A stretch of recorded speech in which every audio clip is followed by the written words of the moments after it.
సముద్రంలో ఎక్కడో చీకటి లోతుల్లో ఉండే ఒక ఫిష్ సముద్రం ఉపరితలానికి రావడం చూసాం. పురాణాల్లోని లెవియథన్ సర్పం అదే అని కొంతమంది హడావిడి చేసిన సంగతి కూడా చూసాం. ఓర్ ఫిష్ను చూస్తే అపశకునంగా భావించే జపాన్ ప్రజలు దాని మూలంగా ఏదో పెద్ద విపత్తు తప్పక వస్తుందని నమ్ముతారు. నమ్మకాల సంగతి అటుంచితే ఓర్ ఫిష్ పురాణాల్లోని లెవియథన్ కాదని, సముద్రపు లోతుల్లో మాత్రమే నివసించే ఒక రకం చేప అని, దారి తప్పి పైకి వచ్చిందని నిపుణులు తెలియజేశారు. ఆ సంగతి మనము విన్నాం.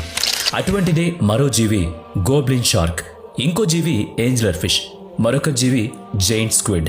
ఇవి కూడా సముద్ర లోతుల్లో మాత్రమే నివసించేవి.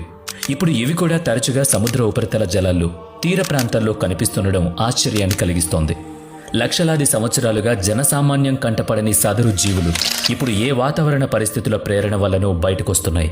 అపశకనం అంటే ఏదో ప్రమాదమనే కదా. అంటే సముద్రాల లోతుల్లో మాత్రమే ఉండే ఈ జీవులు అక్కడ ఏదో సంచలనం కలగడం వల్లనే పైకి వస్తున్నాయని, ఇది ప్రమాద సూచన అని అనుకోవడంలో తప్పేముందంటున్నారు కొందరు. కాబట్టి ఊహాజనిత ప్రమాదాలను పక్కన పెట్టి శాస్త్రీయమైన సూచనల గురించి తెలుసుకోవడం మన కర్తవ్యం.